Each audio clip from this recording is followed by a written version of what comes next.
ètò kan tó tèmi létí ètò olómi ọgbọ́n ni ọmọ òye nìkan o ẹwà kan fìdílé àbíkẹ́ fìdílé kan kálẹ̀ rẹ̀ kọ́kọ́ o lórí ètò yóò. lórí ètò Olúṣọlá olómi ọgbọ́n.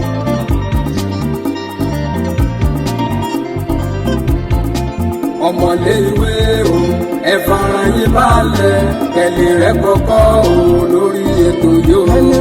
àtẹ̀yìn àgbàlagbà ẹ jẹ́ kájọ máa gbọ́ ètò Olúṣọlá ní olómi ọgbọ́n o. olómi ọgbọ́n ètò ìyẹlẹ ìkànnì.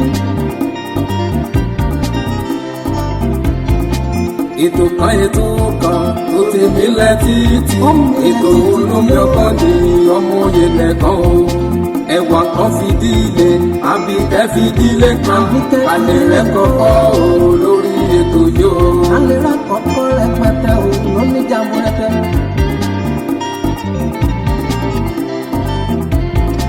àtẹ̀yìn àgbàlagbà ẹ jẹ́ kájọ máa gbọ́ ètò Olúṣọlá ní olómi ọgbọ́n.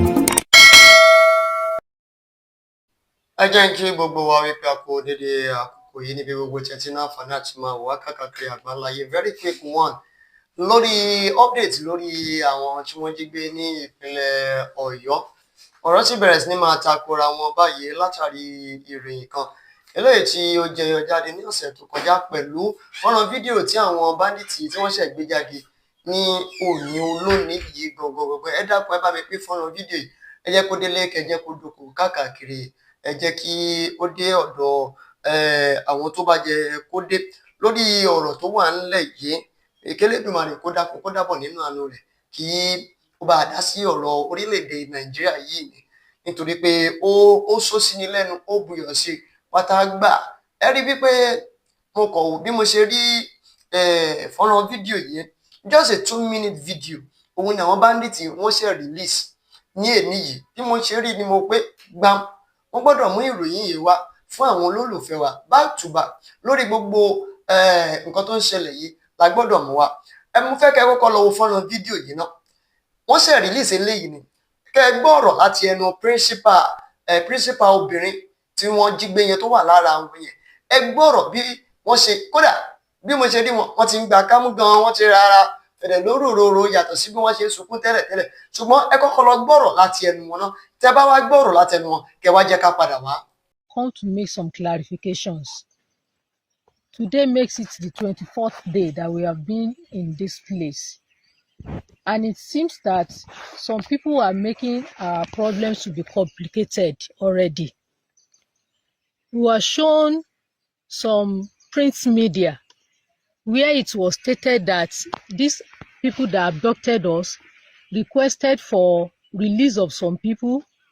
They requested for ₦1 billion. They requested for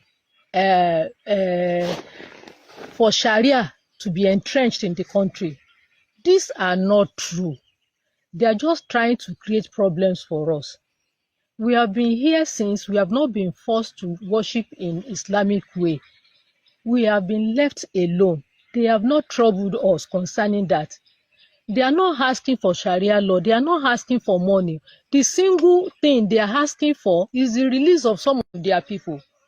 I don't know why they are peddling this rumor to make it complicated for us. Please, we are just begging you, don't play politics with our lives. Nigerians, please help us to circulate this. Let it go viral. They are not asking for Sharia law. It is not true. They are not asking for weapons. They are not asking for money.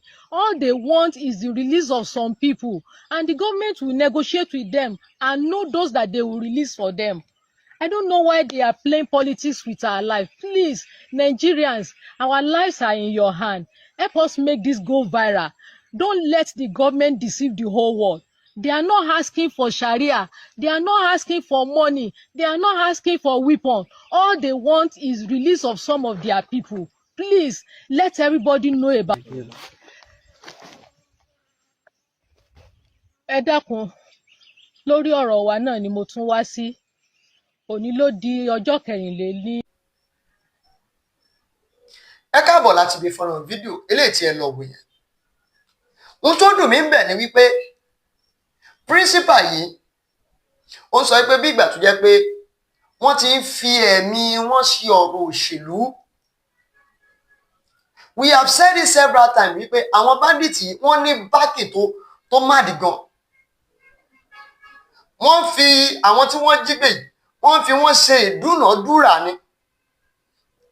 Àwọn tí wọ́n fẹ́ kí wọ́n tú sílẹ̀, àwọn bandits wọ́n mọ àwọn tí wọ́n fẹ́ kó tú sílẹ̀. Ìjọba sì rèé, wọ́n mọ àwọn tí wọ́n ti mú tí wọ́n fẹ́ kí wọ́n tú sílẹ̀. They want to give it as a give and take. Ṣé ẹ wá gbàgbé news tó circulate jáde ní ọ̀sẹ̀ tó kọjá? News tó circulate ní ọ̀sẹ̀ tó kọjá jáde. Actually, gómìnà ìpínlẹ̀ Ọ̀yọ́ àrí fọ́nà fídíò ibi táwọn ti sọ̀rọ̀ gbangba lórí ẹ̀. Ṣùgbọ́n nǹkan táwọn náà sọ, ẹ gbàgbé pé mo post ẹ̀. Ṣùgbọ́n àwọn èèyàn wò ó púpọ̀ nítorí pé fídíò yẹn ò long, just 3 minutes video ni mo post ní Friday. Ní ẹnu ẹni tó jẹ́ speaker House of Assembly, State House of Assembly. Àwọn ni wọ́n sọ, Yorùbá gan ni wọ́n fi sọ, àbí Yorùbá àti English ni wọ́n fi sọ papọ̀. Wípé nǹkan tí àwọn bandits tí wọ́n demand fún, wọ́n demand fún owó, wọ́n demand fún ammunition, wọ́n demand fún change in our laws. Ṣé wá gbọ́ nǹkan tí arábìnrin yìí sọ? Ó ní number 1, wọ́n ò force àwọn láti ṣẹ̀sìn. Wọ́n rárá fi àwọn lẹ̀ níbi táwọn wà. Number 2, wọ́n sọ wípé dandan kí wọ́n mú 1 billion naira wá o. Wọ́n ní kí wọ́n ra nǹkan ìjà olóró wá o. Bẹ́ẹ̀ sì rèé, wọ́n sọ wípé kí wọ́n tún òfin orílẹ̀-èdè Nàìjíríà pé ká máa lòfin ṣẹ̀ríà. Nǹkan kan pa wọ́n pọ̀. Nǹkan kan pa ìjọba pọ̀. Àwa mọ̀ ìjọba tí nǹkan pa wọ́n pọ̀ pẹ̀lú bandit yìí. Maybe the state or the federal. Màmá yìí sọ wípé kó má fi àwọn fi ta ayò òṣèlú. Ọ̀rọ̀ ti níyanjú bọ̀. Ọ̀rọ̀ ti níyanjú bọ̀. A bandit will never go back lórí nǹkan tó bá fẹ́ sọ, tó bá fẹ́ ṣe o. Ohun tó bá fẹ́ ṣe náà, àwọn ọmọ síbọ̀ sì wà ní àtìmọ́lé nínú akóló wọn títí dìsìn yìí. Ìgbà tí wọ́n béèrè nǹkan lọ́wọ́ ìjọba tí ìjọba kọ̀ tí wọ́n fún wọn. Wọ́n dẹ̀ fẹ́ dúnàdúrà. Now wọ́n sọ pé àwọn ò fẹ́ dúnàdúrà. Kì í ṣe pé àwọn fẹ́ gbowó. Ṣé bọ́ọ̀rọ̀ ni ìyá yìí ló ṣe nínú àwọn bandit wọn tó máa gbọ́ Yorùbá wà bẹ́ẹ̀. Àwọn ló máa sọ fún ìyá ìgbé nǹkan tó máa sọ rèé o. Wọ́n ní kódà ìyá yẹn náà sọ nínú ọ̀rọ̀ rẹ̀ náà wípé wọ́n fi wọn àwọn lórí gbogbo nǹkan tó ń lọ ká.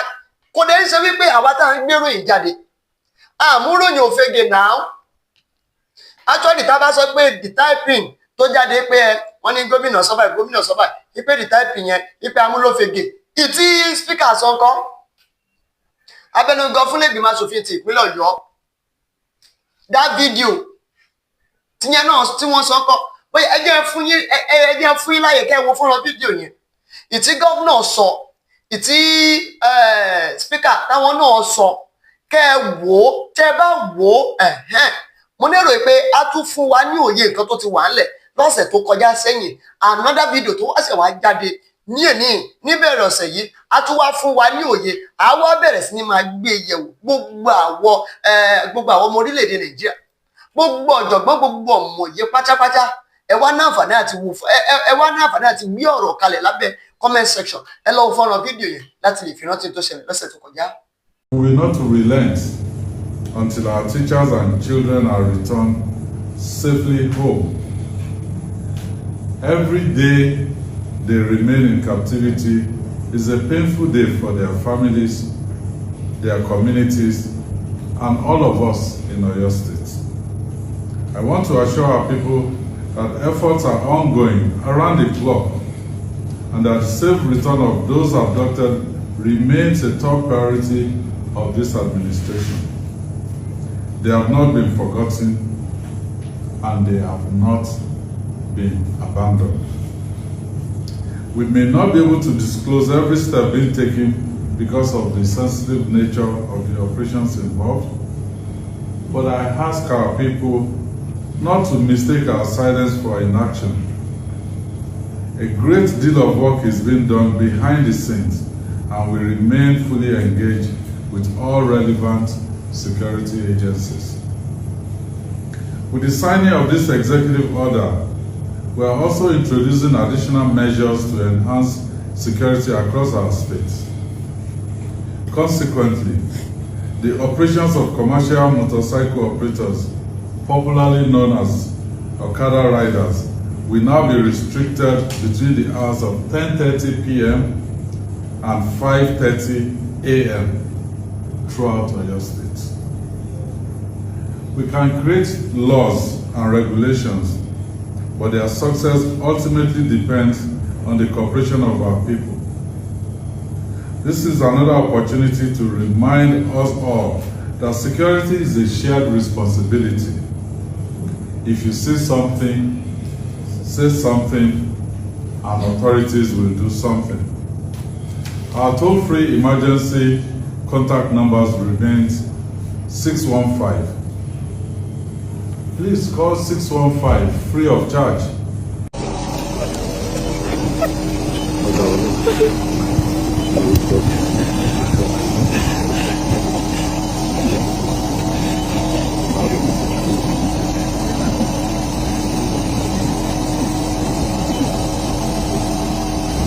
Everything that is necessary for them to bring these children and teachers back.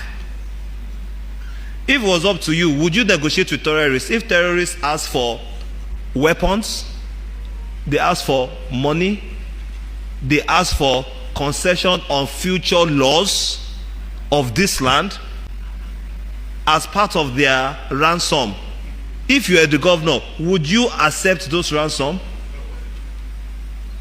Would you accept for those people to be integrated into that community? We don't know the details. So please, let's be sensitive and calm. You do not know the details.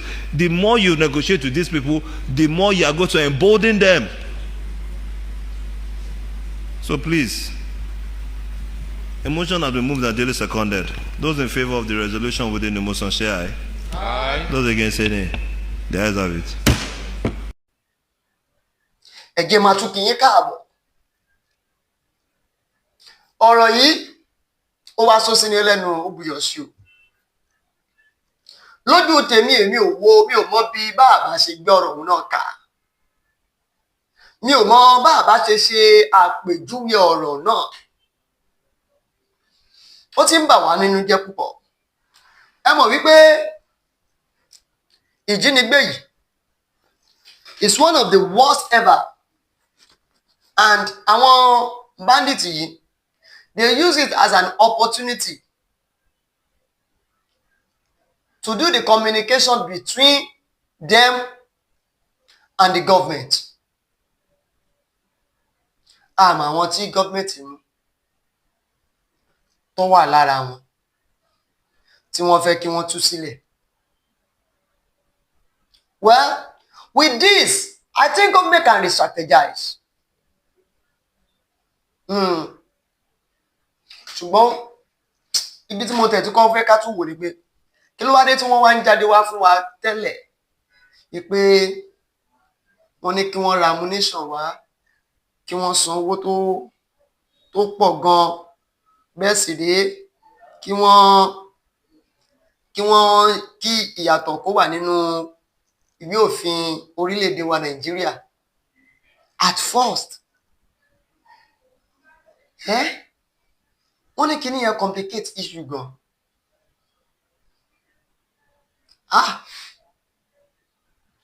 Ìyá yìí sọ̀rọ̀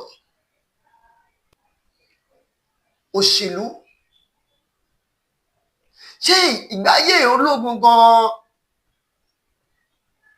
táwọn bàbá wa tí wọ́n ròyìn fún wa, ṣé kò fẹ́ sàn ju òṣèlú yìí lọ?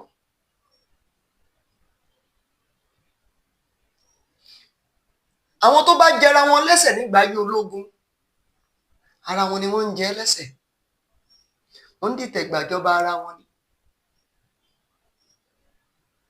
ṣùgbọ́n òṣèlú ọ̀tẹ̀ la fi ń ṣe é. Omi ọ̀tẹ̀ ni wọ́n fi gbé kaná, omi ọ̀tẹ̀ báyìí náà ni wọ́n tún fi tẹ̀ jáde. ṣé bá wa ṣe máa bá a lọ rèé? ó túmọ̀ sí wípé gbígbé tí wọ́n gbé àwọn wọ̀nyí ní ìpínlẹ̀ Ọ̀yọ́, ìjọba mọ̀ nípa ẹ̀.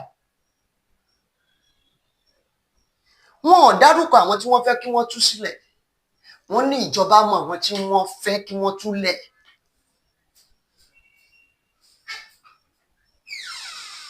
tí wọ́n bá ṣe fọ́nrán fídíò síta, tí wọ́n bá release ẹ̀ síta, do you know that ǹjẹ́ a mọ̀ wípé ohun tí wọ́n sọ fún wa la máa gbọ́ o.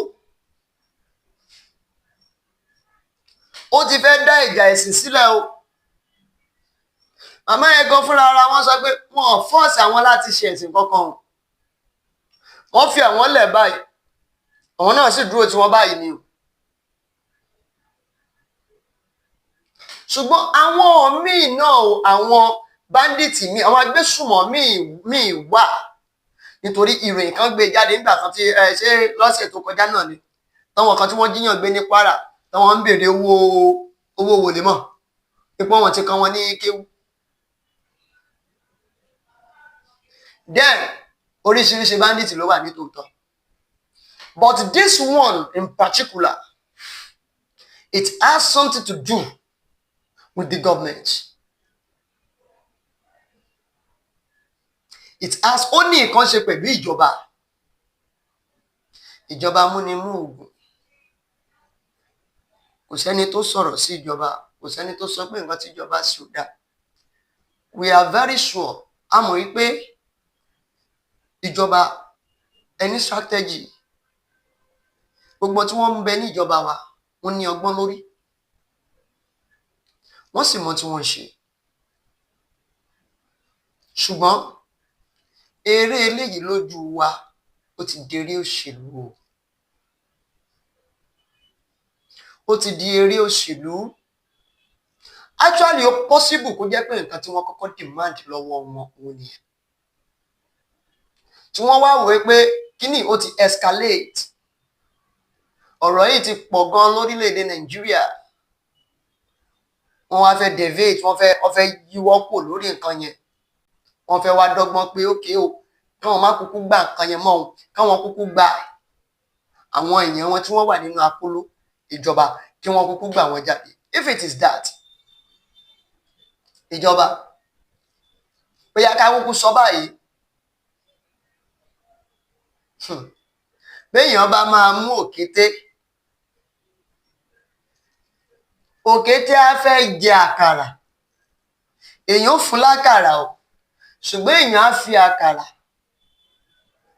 sínú, èèyàn fi wọ́ sínú àkàrà fún, tàbí fi kọ́ sínú ìkọ́ tí máa bẹ nínú pàkúté tá a fi mú kété o. béèyàn bá kọ̀ ju ìwọ̀ sínú odò kò ní mẹ́ja o. béèyàn ò bá fi nǹkan kan sí kó tó fi mẹ́ja. àwọn tí wọ́n wá lọ mú yìí kò tẹ̀ sí okay now ẹ wo bí àwọn tí wọ́n jí àbúrò Pẹ̀nkẹ́lẹ́ Mẹ́sì gbé, kò pé ọ̀sẹ̀ kan tí wọ́n fi mọ ibi tí wọ́n wà nínú Ìbàdàn. kò pé ọ̀sẹ̀ kan báwo, tó pọ́jọ́ mẹ́ta ni, pọ́jọ́ mẹ́rin ni, tí wọ́n fi mọ ibi tí wọ́n wà nínú Ìbàdàn. wọ́n mú wọn jáde láàyè. ìbọn bá èyí tí ìbọn máa bà nínú àwọn tí wọ́n jí wọn gbé, wọ́n mú ìtọ́ máa mú láàyè nínú wọn, wọ́n sì wó ilé yẹn, wọ́n wó palẹ̀ wọ́n. ẹ má jẹ́ kí àwa tá a jẹ́ mẹ̀kúnnù kí a máa rí gbogbo nǹkan yìí gẹ́gẹ́ bẹ́ẹ̀ ni wípé ẹni ò bá ní èèyàn ìyà máa jẹ́ o. ṣé ẹ mọ ogunlọ́gọ̀ àwọn ènìyàn tó jẹ́ pé mẹ̀kúnnù ni wọ́n, mẹ̀kúnnù ni ìran wọn, tí wọ́n ti jí gbé, tí wọ́n ṣe bẹ́ẹ̀ kó sóko ajínigbé.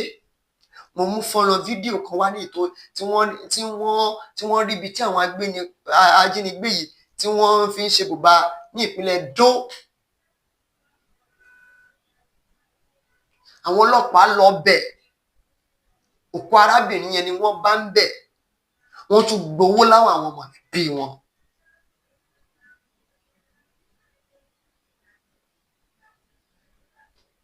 ẹ̀pà ni òbóró mọ̀ ṣé báwọn ọlọ́pàá lọ wọ́n mú kan mọ́lẹ̀ nínú wọn. ṣùgbọ́n wọn ò tètè gbéra láti lọ.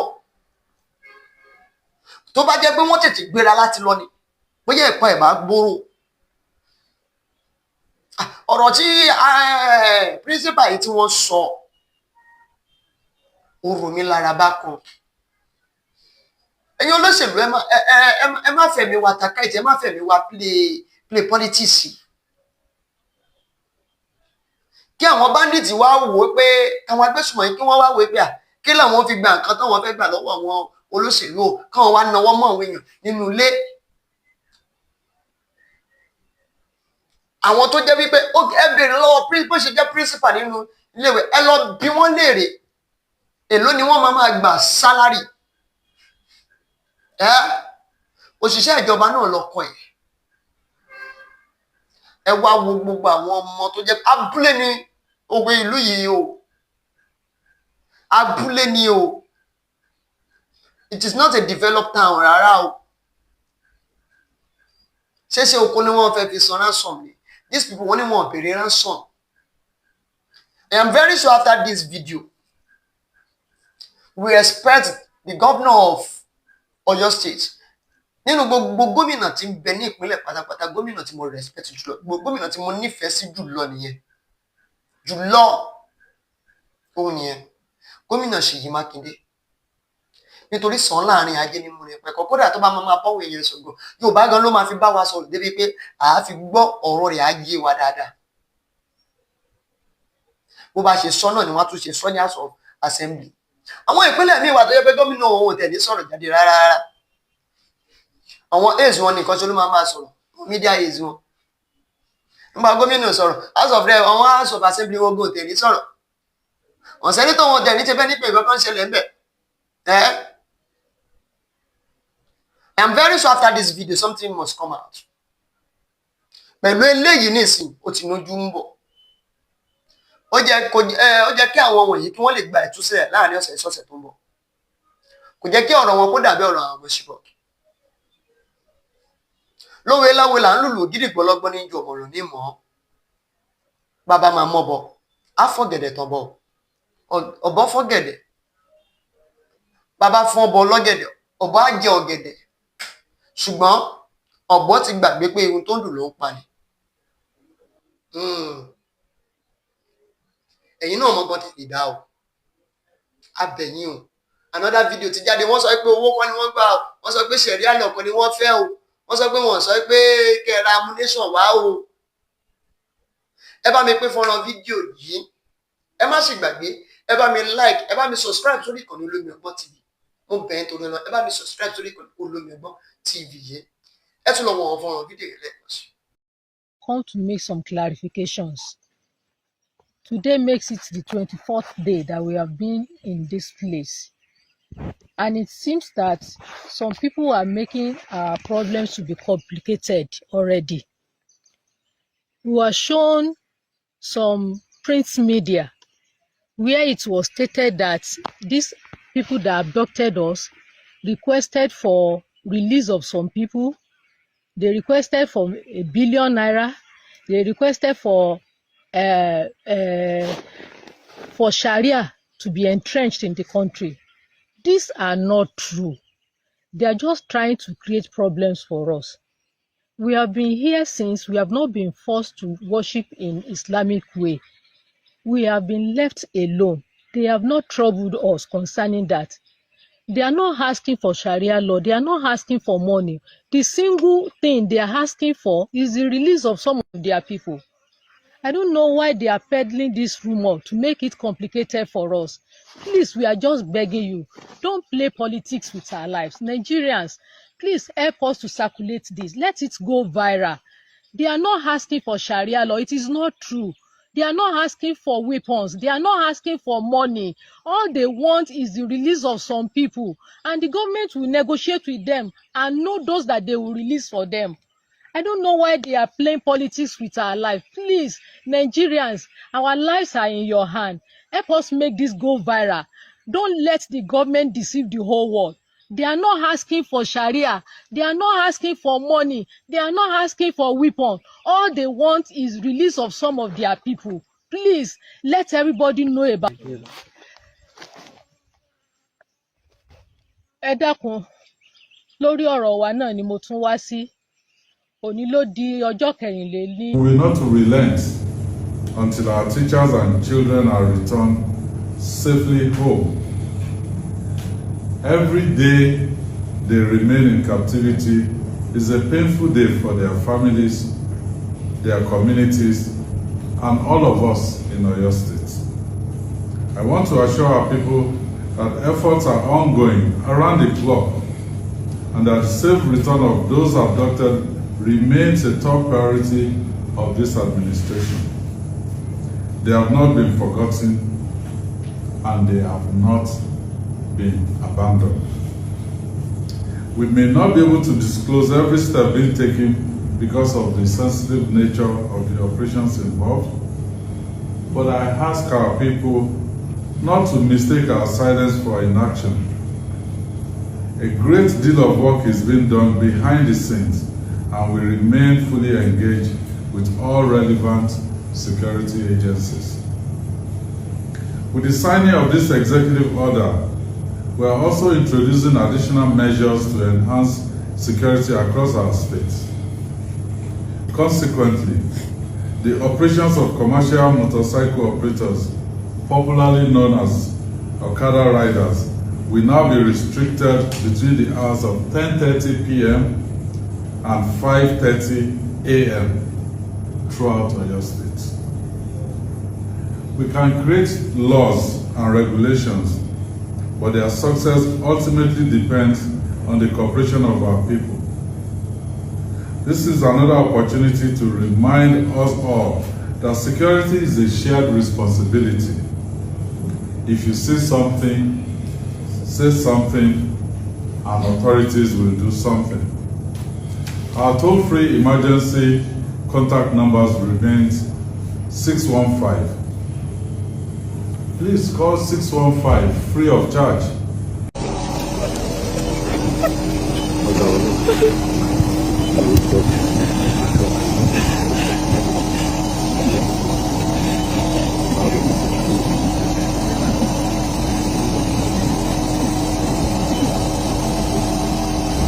Everything that is necessary for them to bring these children and teachers back.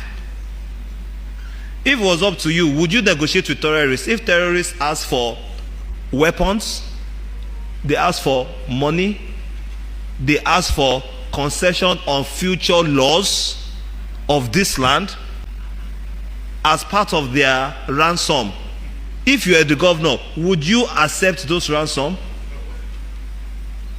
Would you accept for those people to be integrated into that community? We don't know the details. So please, let's be sensitive and calm. You do not know the details. The more you negotiate with these people, the more you are going to embolden them.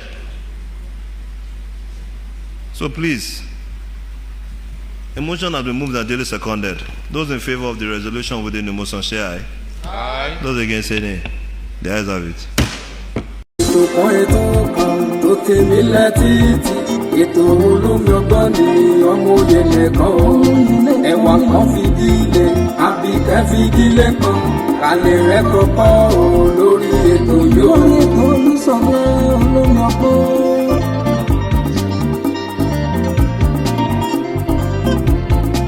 Ọmọlé ìwé o, ẹ fara yín balẹ̀. Kẹ̀lẹ́ rẹ̀ kọ́kọ́ o lórí ètò yóò. Àtẹ̀yìn àgbàlagbà.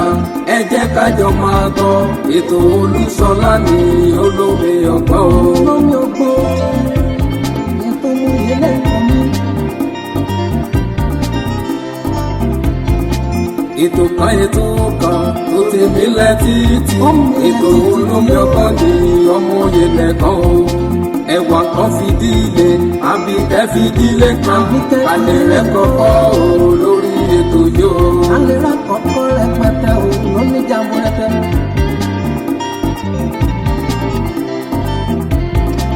àtẹ̀yìn àgbàlagbà ẹ jẹ́ ká jọ máa gbọ́ ètò Olúṣọlá ní